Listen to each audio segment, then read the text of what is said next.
Bonjour and welcome to another episode of Internet Dads. Rory, you're looking positively glowing. Not because you're pregnant. So cultured. I am cultured, thank you. So cultured. But yeah, you're not pregnant. You just come back from holiday. I have. Well, I'm feeling not- very continental myself. Assume you're not pregnant anyway. No, certainly not. Okay. That will never, ever, I mean, not that I was pregnant the first time round, but I will never be party to a pregnancy ever again. You're actually ruling it out forever. Forever. You're still Forever, physically ever? capable though. Oh, no, I'm capable, mate. Yeah, you haven't had I'm capable. If there's one thing I am capable of, it's impregnation. that is And there actually might only be one thing you're capable of. That is, yeah, it's the one thing that I'm excellent at. Wait, but no, I will not. What's the latest with that? Are you still planning on the old Yeah, I can't wait. snipperoo? I can't wait, mate. We could make it a vlog. Is it in the diary? No, but let's get it in. What are you thinking? I'm really excited about it. I'm not even joking. I'm really excited. Live about it. stream? Mate, we can do it however you want because I actually genuinely am fascinated and excited by the process. Like an operation on my bollocks, and yet I am like buzzing for it. We'll have to age gate that, obviously. I don't know if you will. No one wants to watch that under that. No, but you nightmares. you don't watch the actual event, do you? Well, depends how much we pay. But no, look, I'm keen, buzzing, because I will not be going through that again. But apart from that, I am most certainly glowing. It's always nice to go away, isn't it? Yeah, you've got a nice tan to you, and we talked actually about it recently, didn't we? Our slightly different attitudes towards the sun. I seen a picture from you away in the pool with your shirt on, as advertised. You said you would, and you did. You delivered. Every single photo of me, mate, I don't take my torso out until 5 p.m. Is that just the blanket rule? Pre-10, like if I go, so I'd go for a run around the resort, very small run, but I'd go for a run in the morning. I'd do that topless. It's early, no one's about, but I'd do that topless. And then 5 p.m. if I have an hour by the pool before dinner, if I'm like taking my daughter around the splash park or whatever, again happy to be topless. But mad dogs and Englishmen go out in the midday sun, mate. I'm not a mad dog. But even in the pool, you won't take it off at that time. No, I think that's mad. no. I think that's so much. Mate, I'm paddy stock, right? Look at my complexion. I'm a paddy, really. I'm not built to be in the sun in Greece in July. But you can get waterproof, even if you want to go down that route. You can get waterproof factor 50, whatever. You won't burn if you wear that. No, I put it on my you know the parts of my body that are exposed to the sun anyway. I have a very, very healthy respect for the sun, and I'm obsessed about keeping Clementine out of the sun. You should see me. She takes her hat off for like 1 minute. I'm like, Clementine, screaming across the pool. I'm like, get that hat on. I'm going mental about it. It becomes a self-fulfilling prophecy there, doesn't it? Like the more you shield them, the more they don't. I sent you a thing on Instagram in the week because it's like, generally, if someone gets, I think my dad's actually potentially good case study for this with his skin cancer. Like the areas that tend to get the most moles and the most issues down the line and certainly burn the most are obviously those areas that aren't exposed to the sun. So the less you expose it, the more you create Listen, that do you know what, of burning. Spencer? I thoroughly love you, and I also love your skepticism. I really do. I think it's a healthy questioning that you have about life. But the one thing that we cannot be skeptical about is the power and the brilliance of sun cream.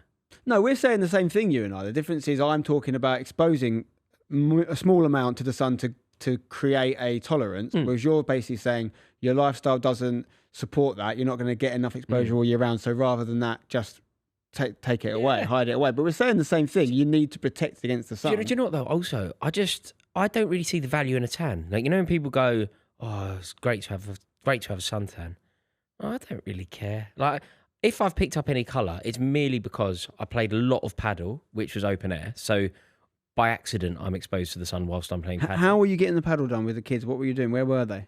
Was Victoria just taking a hit? We take Victoria take it, but we went with 4 other families. Okay, we were like the 5 families of New York, but we were the 5 families of Gerrard's Cross.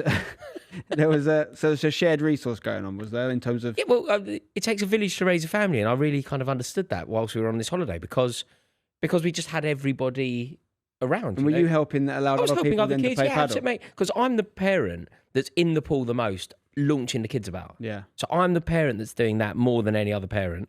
But equally, I'm the parent who's like going off for paddle games and popping to the gym and going. Yeah, like, I'm the one who's doing that. Victoria went and had like spa treatments and stuff, nice. and I would hold the fort. Yeah, we're trying to work out a plan at the moment because we're looking to do a little staycation, domestic holiday with Alex's side of the family, and there's a lot of kids there. Ours kind of being the youngest, although we've got a few more younger ones as well as some teenage ones in the mix.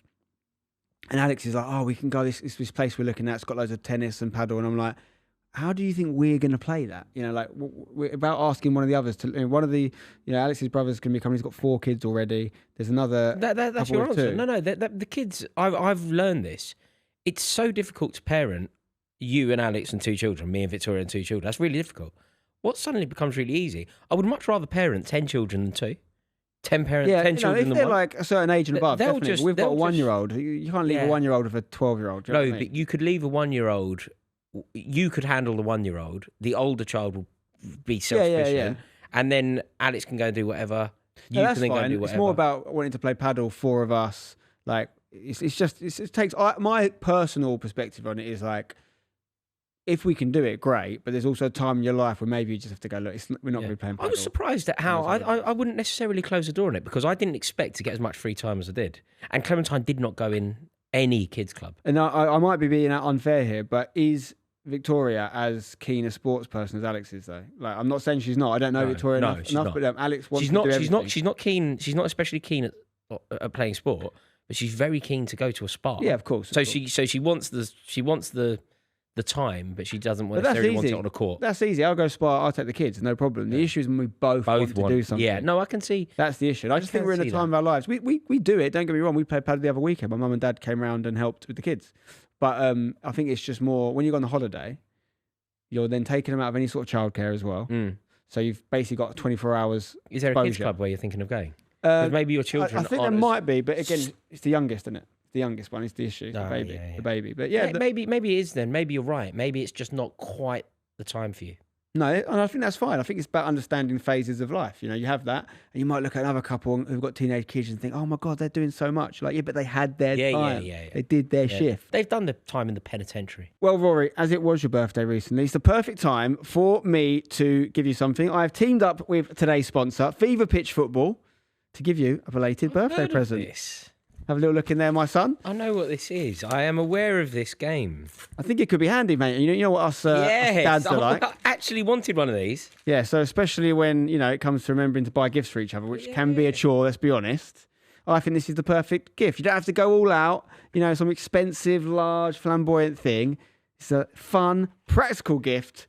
Fever Pitch Football. It's fantastic. Mate, this is absolutely perfect for me. Genuinely. This is exactly what I need. I can play this with my kid, but I can see me having a lot of fun with this in the office. I'm going to take this into Talk Sport, challenge anyone that thinks they can compete with me and demolish them. But also, it's so conveniently packed. You can get it in your pocket, mate. You can go anywhere with that. Yes, Rory, this is Fever Pitch. It is officially the world's greatest football dice game. It's a fast-paced adrenaline rush that brings the thrill of the beautiful game to the palm of your hand, ready to play anytime, anywhere. Oh, mate, this is going to be such fun. Is there an age limit to this? No, Rory, this is fun for all ages. It's easy to play nature, makes it perfect for adults and kids alike, keeping you away from the mindless scrolling, bringing all ages together over a fun and exciting tabletop game. The only disappointing thing from you is that you didn't give me this before I went away. This would have been ideal to play by the pool, ideal to play when we wait for our dinner to arrive. This would have been perfect for my holiday.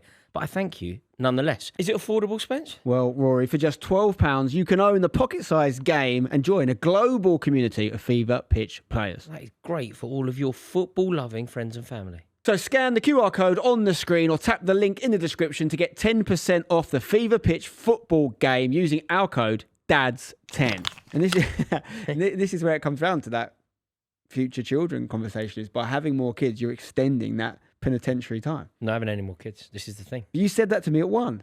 Yeah, I thought it at 1, but I definitely know it at 2. With 1, I think there's always jeopardy that you'll have a second. You kind of close the family unit. The question of having a second is always there.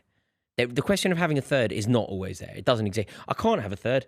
I've just bought a new car and there isn't room for a third seat in it. Simple as that. So in time, that could be an issue. On holiday, how would it work? How would it work if you have 3 children? You just got to get a 7-seater. I'm not buying a 7-seater. It's uncouth. Also, I'm not. Also, going on. It's uncouth. Going on holiday with 3. So one of the families that we were with was on holiday with 3. They had to put the kids. So they had to effectively buy 2 rooms. Yeah. Holidays become very expensive with 3 children. Yeah, mate. Yeah, I was one of 3. With 2, it's fine. Yeah, I mean, there's a lot of things to think about there for sure. I think, but then also you had that colic experience, with Clementine. that maybe made you have certain doubts about future kids? Because you've had a better experience with Pandora now. Does that not sort of go, I remember maybe? what? No, because I could get another Clementine, which would be wonderful now, but I can't do that baby experience. Also, you're not going to coerce me to have another child. Is Victoria 100% on board with this as well? Yeah. She's happy. Yeah. 2 daughters. We're fine. We're very settled on 2. 2's perfect. 2's a great number. 2. But 3 is the magic number, though. No, there's a song about it. 3. There is a song, but I feel like 2. Almost biologically, 2 makes sense, right? 2 to replace mum and dad. You know, like if you think about the point of procreation. Yeah. 2, but no, and this is a really dark, somber point, and obviously less relevant now. But traditionally, back in the day, you had to have a lot more 2.4 to protect against. You know, that's why it's 2.4 children, isn't it? Yeah. 2.4 still averages out as 2, though. Yeah, no, that's why Doesn't they round say up. that's why they say 2.4 because there's a 0.4 that will potentially not have children for varying reasons. Yeah, and there's also people that have 5 kids. 6 kids takes the average up. You know, 2.4 is the average, or it was the average. I actually don't think it is anymore. I think the average is going down quite dramatically now. I might have just picked this number out of nowhere. No, you're right. But I think it might be like 1.8 now. People are not having children as often. No. Because they're really dear. They're very expensive. There's no one has anywhere to live. Economically, it's harder than ever at the moment. It's certainly hard at the moment in this country, and harder maybe in other places as well. And I think also people are maybe just looking at the world differently, more career driven, looking at experiences you can have now. The world is so small that they don't want to give up on them. Also, people don't seem to get married as often. They certainly don't do it as young. Yeah. There's certainly a bigger desire to, like, mum and dad got married in 1983, and my dad lived in one part of Kilburn and my mum lived in the other part of Kilburn, and they got married. Yeah. Like, that isn't how the world is anymore, No, really. my parents the same, met in the same town. I think they got married the same year as well, my parents. But my granddad's story, of him and my nan were together for, I think they hit 60 years before they died. And his story with her is they knew each other like passing. I think her parents, her dad or her mum and his mum were like drinking buddies. So they knew each other. And then his story was she worked at a bank, like as a cashier. He turned up at the bank when she was in the middle of work and asked her to come outside. It was like 10 a.m. or something. And he went, "You want to get married?" And she went, "Yeah, all right." And the old romantic. Tell your boss you need a longer lunch break. Came back at lunch, went and married her on the lunch break. Really? That's the story, yeah. And the other thing he did, and this probably is it's quite old school mentality, and maybe people have an opinion on whether it's not right or not. But apparently one time he turned up, or he basically asked to see her without makeup on, because I think she used to wear a bit of makeup when she was young. And he went, looked at her and he went, "Yep, never wear makeup again." And she never wore makeup the rest of her life. Yeah, that's not ideal. He basically said, "I don't want you to wear makeup ever again." That story hasn't aged well. Mate, some of the stories of his life are crazy. Yeah. But I don't know. You can certainly see it that way, and I think it probably is not a great thing to say. But also, I think his version of it was like, "You're beautiful without makeup. I don't want you to wear so much." Yeah, but it's the command rather than the intent. Yeah. No, it's a bit crazy. No, I think the numbers are trending that way. But maybe actually, Elon Musk came out a while ago and said something about there being an underpopulation problem, which I don't think is true at all. Personally, I think he just wants to make more workers for himself. But there's an aging population, right? There's an aging population. People are staying alive longer. Good thing, right? People are staying alive longer. We're better at keeping people alive. That's good. But obviously, what comes with that, unless you keep pushing retirement age back and stuff, is you get a lot of older people that need to be looked after by a welfare system. So actually, we probably do need, objectively, to have less kids as a planet. No, you need more kids to pay for you need more workers, not less workers. Well, you just need you need the population to be less in order for, if we're all going to keep living longer, we need to have less people around to support. I know what you're saying, you need more money in the economy. You need more workers. If everybody's going to live older and you need more money to look after people, more becomes into a self-fulfilling prophecy, and then you're going to have that really old Asian population in 50 years, and you're going to have more than them, and then we're going to end up with trillions of people. I think there's an issue with that. But do you know what? This is something for you to worry about. Not for you. No. Did you know? No, this isn't something for me to worry about. I don't worry about things like this. Here's a stat. Do you know what I worry about? I worry about whether I'm going to have a red bush tea or a green tea with my lunch. Big decision. Big decision. That's what I worry about. And what You worry what about. are you leaning towards at the moment? At the moment, I'm slightly more inclined to have a Red Bush tea. I'm a big fan, and it's caffeine free. I don't know the difference. And I'm very heavy on the caffeine at the moment. Yeah, same. But you know, we worry about certain. We all worry about things. Here's a stat for you. Did you know more people are alive now than have ever died? Just think about that for a second. More people are alive. No, that's not true. That is 100% true, and it's not even close. The number is not even close. That's obviously not true. Saffron, feel free to Google it and prove this mug wrong. No, it's 100% true. More people are How can that alive. possibly be true? It is true. Trust me. So there's more people alive Give it today 10 in one seconds day and Saffron's gonna tell than you. the whole history. More people are not alive. More people are alive now than have ever died. Yeah, exactly. It's impossible, isn't it? It is true. No, because Just Google those exact words. there's not more people alive today than yesterday. No, it's not. It's about how much the population has increased at such a rate that all the deaths from the start of. Oh, Spencer, man, you've Trust me. got to stop going down. Yeah, of course. you're wrong. What says I'm wrong? Me. Oh, I don't trust the internet. Mate, where did you pick that up? The internet. I'm Googling Mate, it now. you as need well. to stop, honestly. You need to stop watching weird YouTube. More people Seriously. alive. Spencer, it's obviously not true. I'll be honest. When I heard the stat, I did think it probably wasn't true. Of But course, it cannot be true. How could it possibly be true? We haven't had an so explosion where's that of stat birth come rates from then? today. If I am wrong about this, but which obviously is not I haven't counted myself. I've heard No. this somewhere, right? But if I am wrong about this, it's a really good lesson in terms of That's stuff a you hear really on good the- lesson. Do you know stuff what? you hear Do on you the know what? internet. I've got a great lesson for you. Do you know what your flaw is? I know many of my flaws. No, yeah. but do you know what I think you've kind of only got one, and it manifests itself in a million ways. What is it? Hit me. I don't know if I want to do this No, because do it to me, mate. I Go on, don't tell want me. to. I don't want to upset you. You You're won't a dear upset me. friend of mine with a very kind heart, and I don't want to actually upset you. But I have worked you out.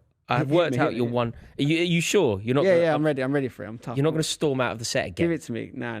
Maybe. Okay. Maybe. This is your flaw, your only flaw, but it My but only it, flaw? I'll it take breeds into other things. Go on. You can say I dropped my gullible card. It's satisfaction. It's satisfaction. The difference, the fundamental difference between you and I is you, and this is why you've been incredibly successful. It's because you are constantly searching and learning and questioning.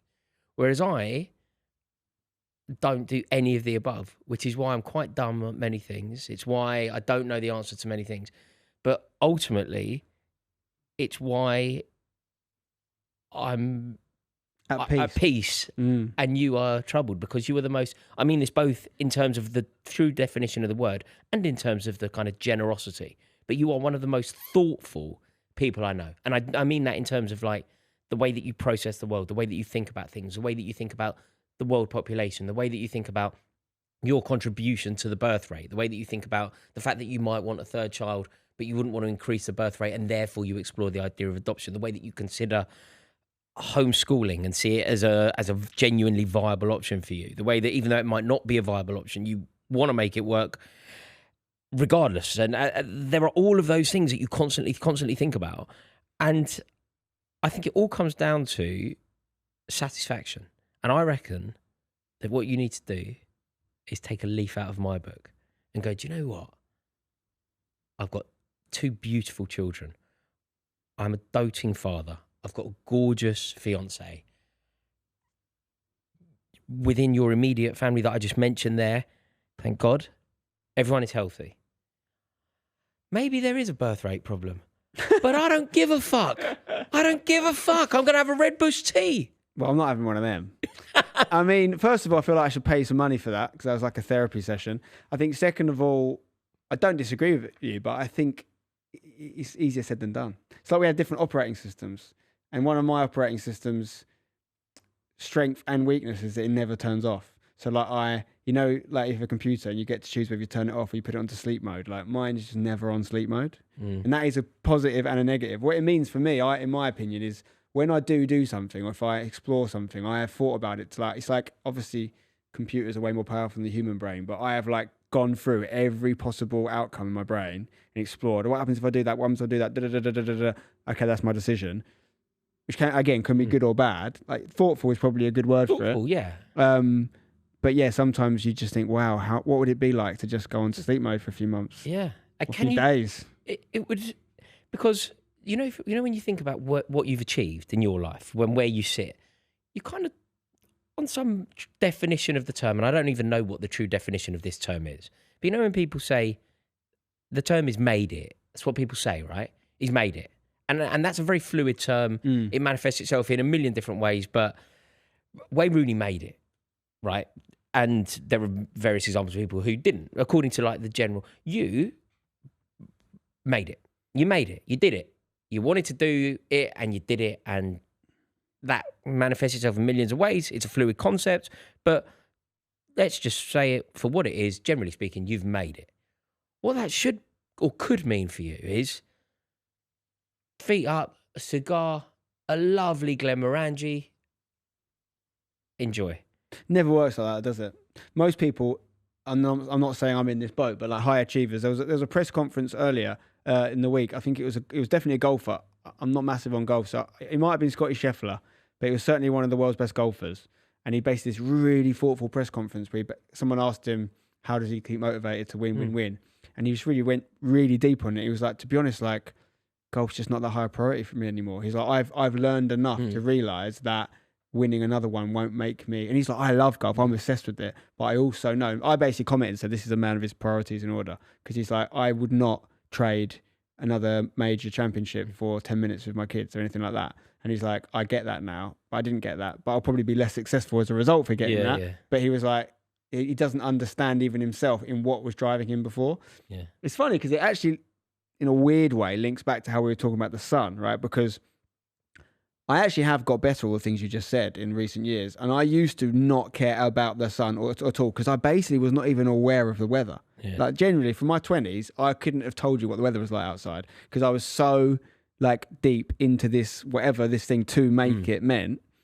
And now I do stop and smell the roses a little bit. I still think about the world a lot, but I don't need it. I'm opinionated, isn't it? That's what it is. I like to share my opinions, but you not agreeing with me or the thing I want to happen not happening won't keep me up at night. I'm quite fine. Do you know what? This may not be applicable to you, but you can decide whether it is or isn't. You know, some people, they can turn anything into an obsession. Anything. Like they can turn healthy things into... So former drug addicts who were once addicted to sex or addicted to any kind of drug, they suddenly do 10 hours yoga a day. They become addicted to... Have you potentially... No, I've had people say that about me before. I've been quite lucky, I think, in that the things I've got addicted to have all not really been vices. Like, it was... Work. Well, it started off as computer games, to be honest, like when I was younger, and that's not an unusual story, but things like FIFA and Football Manager, certainly Football Manager, and I was somehow able to turn that into a career. Like, I'm one of the very, very few people that have been lucky enough to do that, and use that to my advantage. And like, I do throw myself into things for sure, but not alcohol or drugs or any of the things that other people have had issues with. But you've turned other things, including a pursuit of success, into a form of addiction. I think at one point in my life, but I wasn't cognizant of it. I wasn't aware that I'm on a mission. I literally didn't even know you could do anything else. Yeah. Do you know what I mean? And the few years where I would say I was like that in YouTube and I was completely grinding, I'd say it's like 4 or 5 year period, maybe longer. Like, there wasn't, if someone said to me, why don't you go and hang out with your mates this weekend? It wasn't like, oh, should I, shouldn't I? I was like, that is not an option. Yeah. I can't do that. Yeah. But do you know there's something in that about you have to trick your brain. Not that I did it consciously. Even your consideration of homeschooling, let's use that as an example. It's something we've discussed a lot on this podcast. It involves your children, your priority in life, the thing that you live and strive for, right? That's what the homeschooling debate is for you. I think it's actually quite an insight into your character that it's even a consideration, because for most people, they don't think about it. They just send their kids to school. They just and on some level, the easier option is, well, on every level, in fact, the easier option is to just go, you're going to school. Yeah. So you just question everything. You just question everything. Yeah, because for most people, that's not. There are certain things that need to be questioned. I would suggest that the sun and the power of the sun and exposure, that isn't one of them. I would certainly suggest that the world population and your minuscule contribution to the world population isn't one of them. But I would also concede that I understand why you would, because it's... But to be clear, I'm not questioning the power of the sun. We're both saying how powerful the sun is. We're both saying the same thing. Yeah. I'm saying you're better off exposing yourself to some of that sun in small periods of time. I'm not saying go outside and don't wear sun for 8 hours. I've never said that. No, but you do think that sun cream is full of toxins that you don't want sun in your cream body. is full of toxins. That's not a debate. It's just about what's the better version. Like everything. Like, is it better to have, in America, you go and have some porridge and you're eating stuff that's full of pesticides and all these things in a way that the stuff over here isn't. So it's just what is better debate that constantly goes on. And when you're like me, if you're someone that thinks about those things, I will literally go and pick up a bowl of porridge and think, I wonder if there's pesticides in it every time. Like that is. See, do you know what it is though? It's fascinating for me because I don't have this. But it's why you've been so successful, and it's the same characteristic that I think, like you can use it as an example. I think they're two really obvious football examples, and they made it to the very top of their game in the way that you made it to the very top of your game. Wayne Rooney when he was at Plymouth, Frank Lampard when he was at Derby, or Frank Lampard now at Coventry. Yeah. A lot of people will say, "What is he doing? Like, why is Frank Lampard suffering the ignominy of a defeat in a playoff? He's got nothing to prove to the game. He's an incredible icon within the game, one of the country's best ever athletes, and somebody who, in my opinion, deserves a statue at Stamford Bridge. Right, Chelsea's greatest ever. I can't believe he's not got one. Chelsea's greatest ever player by a distance. He could earn more money by doing one night a week in a Sky studio than he ever could as a Coventry manager. But he's got that determination, which I believe is born out of his own innate desire to succeed, maybe a slight desire to prove other people wrong. And it's the kind of thing that served him so well during his football career. The reason that Frank Lampard has gone down as Chelsea's greatest ever player is those kind of attributes. But the reason why he is now slogging at Coventry, and the reason why he is now, or Wayne Rooney was slogging it in Plymouth, is because of that desire that they can't turn off even when they've made it. Well, I think there's a difference between those two. No, well. but you've got a touch Rooney's of that. Rooney's not suited to punditry in the way that Frank is either. Like Rooney maybe has less options in that sense. But yeah, you're right. He could sit at home. Wayne Rooney has enough money. He's got 4 children. For one of them, I believe, is a footballer. He's got a gorgeous wife who adores him. He doesn't need to be in Plymouth in a flat on his own. This is the thing, though, right? I will actually say he does. He doesn't need to financially. But this is what happens actually when you actually study people who have reached a level of financial comfort. Like there's a bell curve, right? That is a point of diminishing returns when you get enough money that you're comfortable and you're no longer, in threat of dying of hunger, basically. So whatever that number is, higher now than it's ever been before. But once you're through that, the correlation of happiness to money completely drops off a cliff, and it stops being a thing. So like whatever that number is, whether you've got enough to feed your family, and then extrapolate that to you're a multi-millionaire, there's no increase in happiness based on money. There might be other things. There might be, or it's a very small increase. There isn't to you, and there isn't to Rooney, and there isn't to Lampard. There is to me. Mate, the more simple mind, absolutely. Maybe. I mean, I don't know, like, if that's... This is just these are like generic figures, right? So obviously there'll be exceptions to these things, but generally the big upwards curve in happiness and financial gain is when you're going from not having it to having it. Once you go from having it to having loads of it, you're driven by something else. So when I say that maybe Rooney can't sit still and not do anything, Lampard can't, it's because money isn't a thing for him. He's not doing it for the money, he's doing it for the purpose. Sense of purpose is the most important thing. We're going off a bit of a tangent here, as we like to do, but there's something called Ikigai, which is this Japanese, I think I've talked about it on here once before, this Japanese, like, then you study the blue zones, which is the parts of the world where have the most centenarians, people that have centenarians, people that lived 100 years plus. There's a load of them, and a lot of them is in Japan. And they studied all the different things, diet, exercise, a lot of these areas have different factors. Some are more meat-based diets, some are not less, so they can't have a correlation there. The big one for Japan is sense of purpose. So they retire a lot later because they need something that keeps them going. The minute, and it's like the old people whose spouse die. As soon as their spouse dies, they die because they stop having a reason to live. So that's something. Sometimes getting financial security is a bad thing, like real financial security, because you lose the reason to do something. Would you have assumed? If we were, when you were in the midst of your striving, would you have said, if we were to have a conversation with you then and say, in a decade's time, you'll have 2 beautiful children, your fiance, everything. Would you assume that you would still have that same drive and purpose?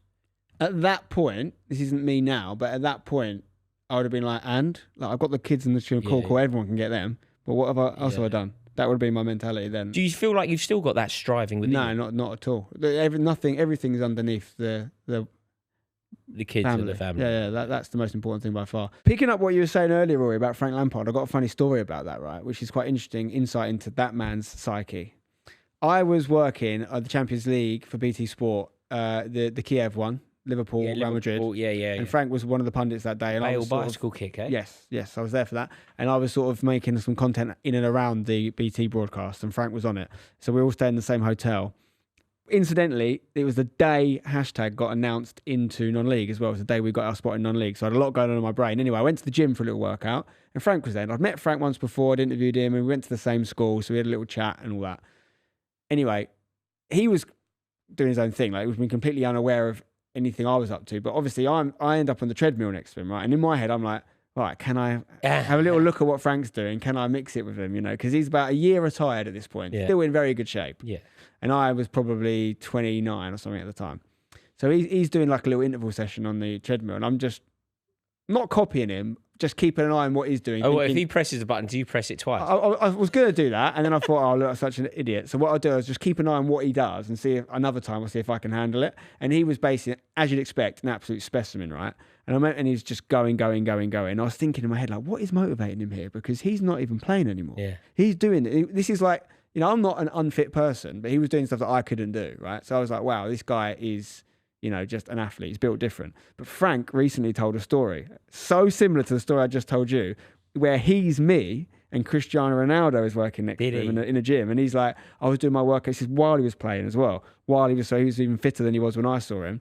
And then Cristiano Ronaldo comes next to him for his pre-training workout or whatever and starts doing stuff. And Frank was like, there's no way I could physically ever do that. So it shows you the levels of these guys. But it also shows you, going to your earlier point, of humanity as well, inner motivation. Because Ronaldo doesn't. The reason Ronaldo's Ronaldo is because he has a level of motivation which is beyond that of already elite humans. Yeah, no, what separates the likes of Cristiano Ronaldo from the likes of Eden Hazard is mentality. Yeah, you could argue that there was a modicum of ability. You could argue that Ronaldo could do things with the football that Eden Hazard couldn't. I would probably contest that. But Eden Hazard would come back from pre-season quite fat. Mm-hmm. Cristiano Ronaldo would not. Oh, I wouldn't even say Hazard's a great example. I know what you mean in terms of he's such a good footballer. Just the skill, yeah. But like equally, he wasn't someone who made the most of his talent. No, that's what I'm saying. There are other people who are really good footballers who have made the most of their talents who still couldn't bring their brain to do what Ronaldo does. Do you know what I mean? Yeah. You've got people like James Milner or Gareth Barry who are probably like less naturally talented, or James Milner was actually pretty talented as a youngster, but he changed his whole game, and he's just riding now off professionalism. Yeah. But then you have got people in that sweet spot who are like really good and make the most of what they do. They're just not Ronaldo. Yeah. And it's like he's just an alien. But anyway, I as it pertains to the stuff we were talking about with me in my earlier part of my career, I never had that. I don't think I worked harder than anyone else necessarily, and I don't think I had any exceptional talent beyond other people. I think like everything in life, luck is when preparation meets opportunity. We had a game this weekend, not to go too football heavy, but something that comes up, that always comes up. We were playing this other team, and they were complimenting the social media stuff we do at hashtag, and they were like, "How do we do what you do? How do we do what you do?" And I was like, "I'd love to give you some quick answer. Like, oh yeah, you just make this video and upload it at this time." No. What you have to do is you have to be 14. You have to do hospital radio when all your mates are mugging you off. Then you have to go to do stand-up comedy and have loads of bad gigs. Then you have to do uni radio. Then you have to go and do a load of jobs. You have to quit a load of jobs. And the whole time everyone telling you you're an idiot. Yeah. Then you have to start making videos on YouTube. No one watches them. And 10 years later, you make hashtag United. Yeah. So I'm not saying that's the route for everyone to take, but it was not an there's overnight failure. There's a lot of failure involved. Yeah, if you're a football team and you're like, I want to make content, it's already too late. Yeah. We're a football team because I wasn't running a football team. So, and it links to we're trying to hire a big hire at the club at the moment, and we've got some people from big football clubs and big businesses and names in the industry that are applying. And as much as that is very flattering and super cool, I have to say to them, why do you want to come to my club? Because my club, it's sort of built in my image, right? We do things differently. We don't want to play the same games as everyone else. Like, we want to play the same sport, but we're playing by different rules, and we're trying to just remember, football is inherently broken. You know, their idea of financial fair play is something that is allowed to lose 200 million, right? Every other business in the world would be wrapped up on a yearly basis if it was a football club, right? I'm not, we love football, it's romantic, but it's a completely broken industry. And so I'm saying, right, if you've run a club at a really high level or whatever, and you want to come and work on ours, do you share the same frustrations I share, and you want to escape that and come to us, or do you just think we're the flavour of the month, and actually you want to go back into another club? Because this way of thinking, it comes back to what you were saying earlier in the podcast, is you can't train it. I can't hire someone who's been trained another way and go, think like me and try and do it differently. You need to find those kindred spirits. And do you feel like your kids have picked that up? Oh, it's too early to say. But like, Alex is like much more like you. Alex is much more happy-go-lucky, just go through life, not question things too much, and be really... Me and Al once, I remember, we haven't had many big rows. This one was quite early on in our relationship. We'd probably been going out for 3 or 4 months. And we were at our house, and I was having some issues with my job.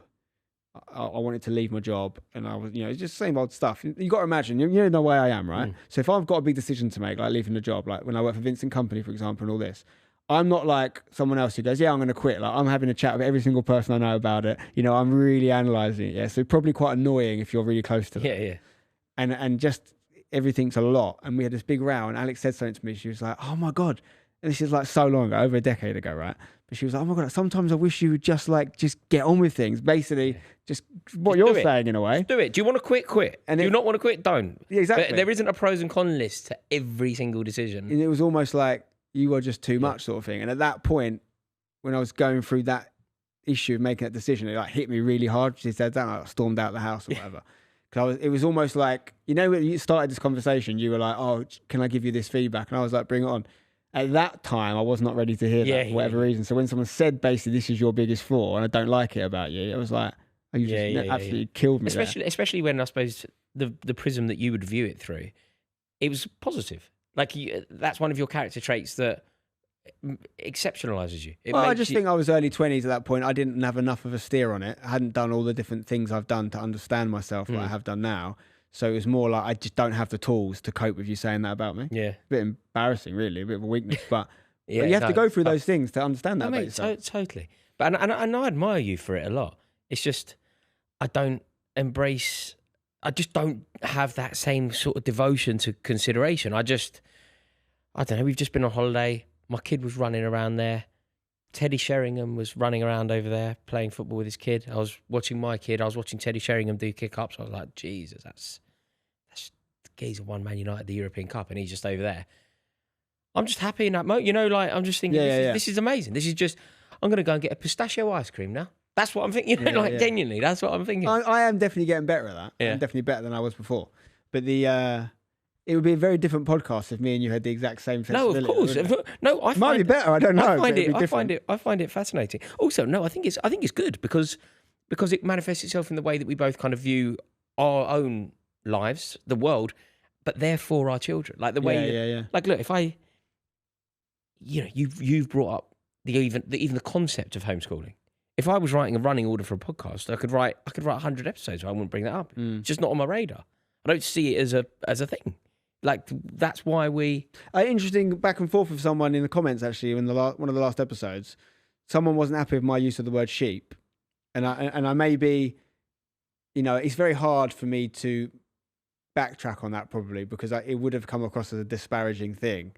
Because I sort of went, you said something, I was like, yeah, just make a load of sheep. So it is inherently implying that I think that is a negative, which is wrong for me. My actual belief on that is not that it's bad to be, quote unquote, a sheep, as long as you're happy.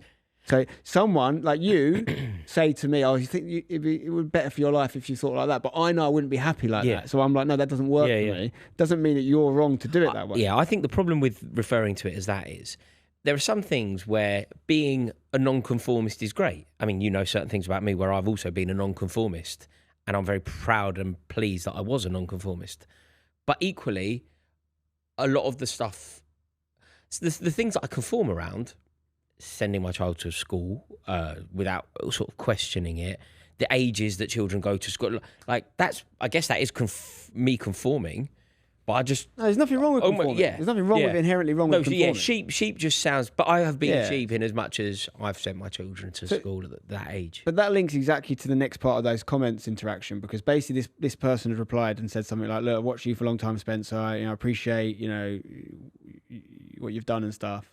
And he was like, "But by calling the general public, or whatever you want to call them, sheep, you're basically also talking to say all the people that have watched your videos for all and your career, etc., etc. And how do you feel about that?" And I was sort of like, well, first of all, like, if you are, again, maybe bad choice of words, but if you're a sheep and you're happy, you're winning. Like, you're winning in life. Just like if you're a wolf and you're happy, you're winning. Oh, you're calling yourself? Well, did you just point at yourself there? Yeah, I am a wolf. In that anecdote, I am. You're a wolf, are you? That's the whole point. The wolf eats the sheep, mate. Right? But he also lives on the outside. Wolf. He also lives on the outside, and is constant threat of being hunted, and he's probably quite lonely, the lone wolf, so to speak. But no, it doesn't matter what you are, if you're happy with it, you are winning. Yeah. If you're doing something you're not happy about, and you're kind of created this arrangement for yourself that you can't escape, you're losing, unfortunately, in life. And then there might be a million reasons why you are. Maybe you're taking one for the team. Maybe you're doing a job you hate because you've got to put food on the table. And that's amazing, sacrifice. And sometimes it's unavoidable. Completely appreciate that. So what I really was saying was, like, you're winning if you're doing what you want. And for me, that means doing this. For you, it might mean something else. But what I thought was interesting is in the same comment that the person said, what will you do if your kid turns around and says, I really want to go to school? And I said, well, here's the difference between my kid saying that and say your kid saying that. Again, no judgment, right? If my kid, at an age where it's actually relevant to listen to them, let's say 10, 11 years old, says, I really want to go to school. You know the difference between my kid and your kid? My kid would have sampled all the selection of things. He would have done some school. He would have done homeschool. And he would then be making a deliberate decision. And I will 100% support his decision. But I would flip that on the commentator and I'd say, how deliberate was your child's choice in their schooling? Or was it just your decision? My child doesn't have a choice. Exactly. It's not, So you can't criticise me for almost deciding that I wouldn't listen to my child, which I've never said. My child will have full guidance on that. I'm actually going to give them the whole world to choose from. And if they choose the one that I maybe think's not optimal, that's fine, because they chose it. Go and do it. Enjoy it. That's great. Yeah, I think that's what I want to happen. I think that's but most kids never make that choice because it's made for them. So how someone can criticise me for giving them choice? The problem that you could have would be if your son, who is going to school soon, really likes it and says that he doesn't ever want to sample. That's not a problem. That's great. Because then he wouldn't have sampled everything. No, but then that wouldn't take them out. Right. In that case, if they're thriving in that situation, it's never been say you're an actor, and so you have to, you're a world famous actor, and you're traveling all the time. You have to, your kids, you're going to pull them out of school. For you, it's never been that. It's always been. I can imagine a world, depending on the child, where optimal, best use of your time on this planet for you to have the best life is not in that system. Yeah. But not if that kid's thriving in that system. Of course, you leave me in. Of course. It's never been an anti-school. It's a open to everything. Which might mean school is the best. I think that's... Most people criticising or coming... I mean, this is all things when I talked about, having a different vaccine schedule for my youngest child and all these things. Anytime you put your head above the parapet on that stuff, people are very quick to shoot without having analysed their own decisions first. In fact, often they shoot because they're so worried that they might not have analysed them. And they go, well, I need this person to be wrong. I need them to be wrong because if I'm wrong, or then that means I haven't done the best job. And I've never said that about anyone. I've never come on here and said, they've made a huge mistake for doing that. You're wrong if you send your kids to that. If your kids are happy in school and your life is great, I'm buzzing for that, and you shouldn't change it. No, on that stuff, again, I think it's your decision, and ultimately, I rate what you have done there. My favourite thing, I don't know if this person was doing this. I don't want to go too heavy on this particular commenter, but my favourite thing, I get it all the time, right? You maybe get it as well, I don't know. It will be if I ever, the few times I've said, obviously more so recently with this podcast, but in my past career, the few times that I would ever come out and put my neck on the line, like I did back in the days when I used to live stream a lot more, I did a live stream around the Brexit vote. And I just sort of said, look, it's not for me to tell people how to vote, and I just want you to vote. Like, get involved, 'cause it's a really important moment in our time, like whatever. And I made it clear where I stood in it, and I was very much Remain, and I wish we hadn't left the EU, but it wasn't a whole thing to go, everyone vote.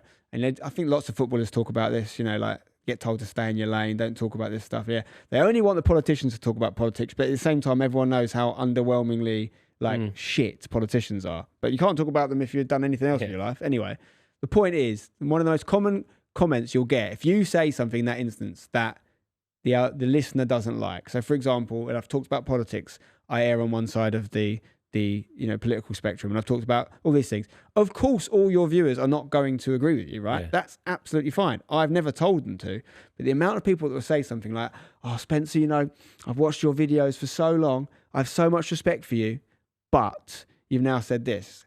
All you're doing is making yourself look really foolish when you say that, right? Because you're basically saying, I only like and respect you if you say what I like and respect. Yeah. Now, let me tell you, if that is your rule for life, you are fucked. No, I think that's ridiculous. I agree with you. I think that's ridiculous. I mean, it's so tribal. But we get it in football, in fairness. We get it in football content. But I would say that with regard to the politics stuff, people have gone mad. But think about me and you. Some of the debates we've had, and we mentioned it last episode, sometimes they've got heated in a completely long-term way, but we just have our proper a passionate debate. You're supposed to flex your analytical muscle and argue with your friends. Exactly. And of course you are. And you could be completely polarised to my view, right? And at no point would I ever go, I used to really respect Rory. I know, it's crazy. No, it's the opposite. I actually respect you for holding your ground. Completely, Spencer, on this, I think this is our age.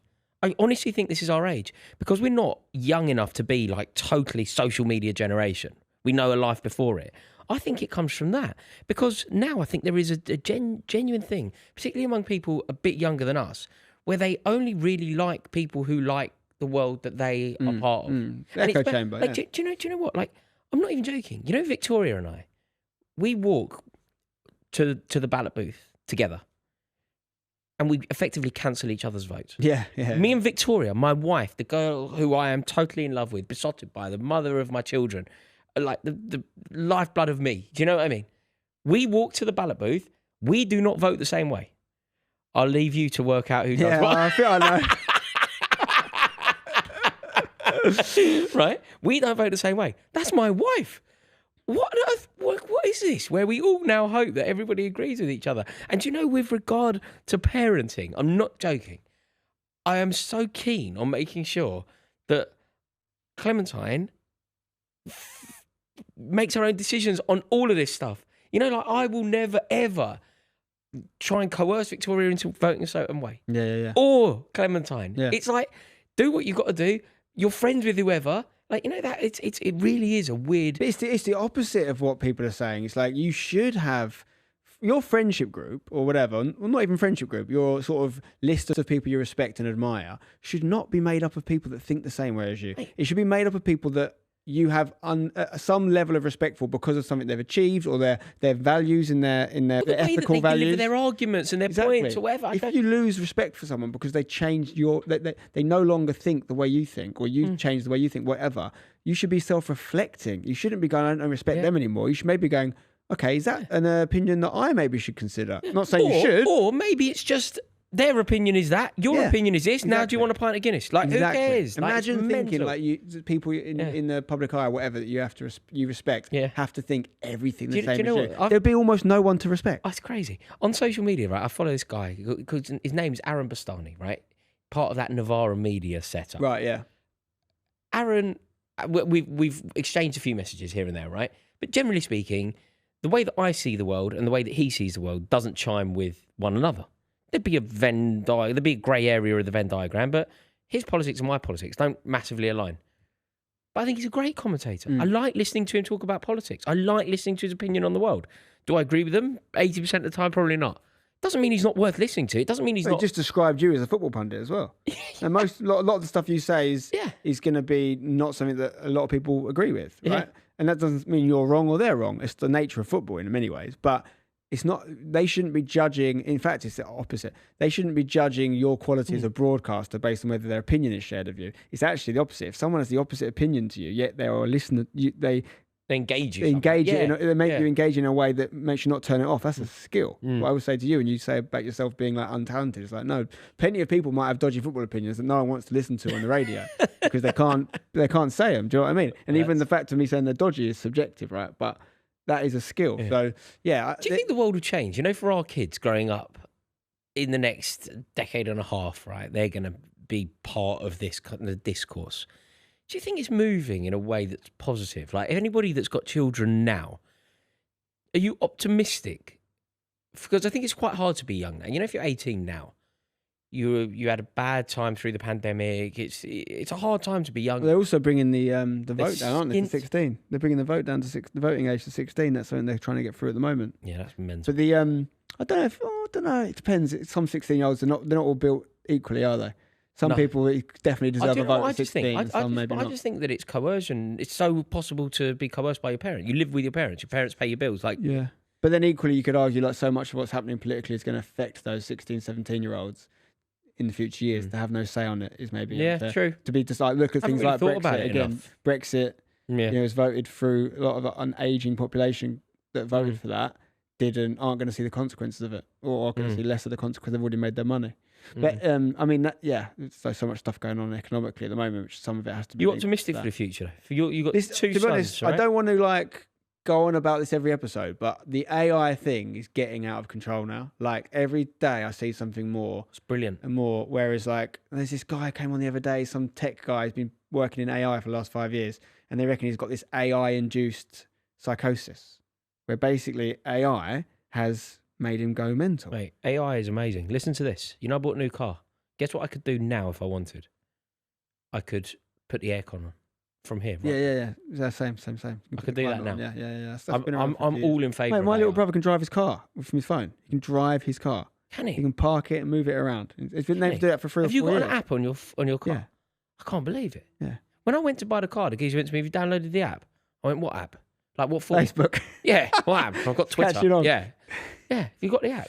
And I can do all sorts. You know, when the week I bought it, it was boiling hot. You know, that horrible heat wave. Mate, bang. Call the car it's down good. I keep forgetting to do it. I forget that you can do it. You know what I was doing? There was this thing on Instagram. I don't know if you saw it. This physicist shared this like hack for cooling your car down. This is for someone who doesn't have that technology. What's the hack? Apparently, so it sort of did work. To be fair, I've done it a few times.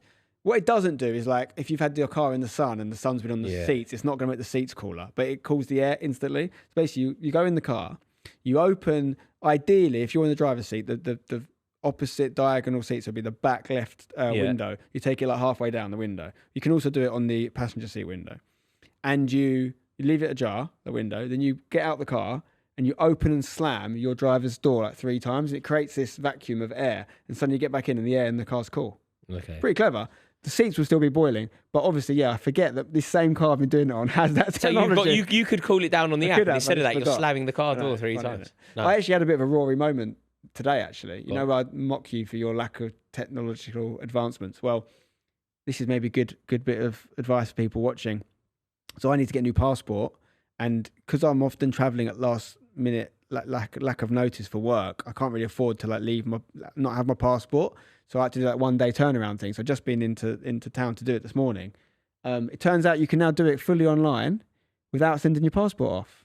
It takes a week, but you don't need to not have a passport, which I was convinced wasn't a thing. So I've had to pay 250 quid or whatever and go and do it on a 1 day turnaround. I'll pick it up in a few hours. But actually, you can just do it. So advice to anyone watching. Oh, so you can get the new one ordered while the other one is still working? Yes, apparently so. That's what I've been told. So it's worth looking into. And also, another thing to follow up from a previous episode, my rant about the Blackwall and Silvertown tunnel. Oh God, no! That ridiculous fine. Oh God, no! That went from Just £4 pay the fine and to be quiet 180. about this. You and many other people told me, do not fight it. You will not win. Just pay. The 180 can become 270 if you fight it and don't pay. It's been null and voided. They've cancelled it, mate. Why? We beat the system. Why? Because they said they watched Internet Dads and they couldn't believe how powerful my argument was. And they said, like, yeah, fair enough. Good points, well made. No, honestly. Did you send them a clip? Yeah, watch this. I did tag them. I did tag TFL. Maybe that's why. No, Alex basically just said to them, look, this is outrageous. It's our first time ever even using that new tunnel. This is outrageous. And they said, just pay the £4. Did they? Yeah. I can't believe it. If you've been done by that tunnel or something similar to that, do actually fight it. If it is genuinely your first offence, I can't speak for TFL, but if it's genuinely your first offence and it's like, I'm a bit gutted. I think you've got to give it a go. You might get it cancelled. I'm a bit upset. What, that we didn't get fined? Yeah. Why? Because I would have got fined and I would have just paid the fine. Because you would not step out of line. Exactly. You're a sheep. Little slug. No, mate, I got done in M&S car park and I just paid it and now I'm regretting it. But I wasn't regretting it But now I am regretting it because you didn't pay your fine. I don't think you're going to win every battle. It's just maybe on this particular one because it's a new Say that. tunnel. I knew exactly what I was doing, so There you go then. See, I didn't. I had an hour curfew, but I wanted to have a coffee, so I had one and hoped for the best. Yeah, sometimes you gamble. It was an error. Sometimes you I gambled, man. I gambled. Another comment I saw recently in one of our videos talking about our debate about the whole school day, missing schools and stuff. And there was quite. I was so right on this. Once again, I'd say it was quite 50-50 in the comments. Some people agree with you, some people agree with me. 50% are idiots and 50% are with me. See, that come for him in the comments. Like, he's called you all idiots, or half of you. Half of you, not only the idiots. Well, I was going to come back on that, and I was going to say, like, one person's comment that I really enjoyed is like, and I'd love to know if this doesn't resonate with you in any way. It was like, it was aimed at you, I guess, because he was agreeing with me, but he was sort of saying, life is so short, right? We are on the planet for a certain amount of years to do what we want ultimately. Can you imagine being on your deathbed and regretting having a day off school? You wouldn't. What you don't want to do is pull your kid out of school. And on that, I will not budge. What about this? Saw something recently on Instagram. I think I'm actually very intrigued to see how you respond to this. There's a primary school that have their head teacher has introduced Rave Fridays. You seen this? So basically on Fridays, the bell goes off. I think it's like midday or and the music comes on. Friday, yeah. And the kids all got love. The whole school get up from their class. The head teacher comes out with his backwards cap on, tie off, looks like a bit. At first I thought, oh my God, this guy's an absolute clown. Then I started to get really on board with it. Yeah, he's very like Michael Scott. Rounds up all the kids from every class. They make essentially like a massive conga, and they all end up in the canteen, standing on the tables, and they're going, Friday, My kid would love that. And the kids are loving it. My daughter would love that. She does something called Golden Time, which it doesn't sound anywhere near as fun as that. And she like lives for Golden Time. What happens in Golden Time? Anything you want. It's anything. You remember when we were young and S Club 7 were around and people go, what did the S mean? And the answer was always whatever you want it to mean. I thought it meant like super. No. It's whatever you wanted it to. Golden Time at my kid's school means whatever you want. Like literally whatever you want to do, you do. Just go home. That's what I do. Right? So, no, the idea of Rave Fridays, I think it's ridiculous. And I think that teacher sounds weird. But my kid would love it so much that I would love my school to adopt Rave Fridays. Well, let us know if your kids go to any schools where they do anything like that. Again, I'll be honest, first thought, I saw the video and I thought, oh God, this is a bit silly. And I got well on board with it and I thought, I can see what they're doing. It's only primary school. It's Friday. I think they go back to lessons afterwards. Creates the kids almost something to look forward to. No, they would love it. Yeah. Like honestly, anything like that, like on holiday. The second that we go to there's a little teatro and they all do dancing and they got like the kids performers and that.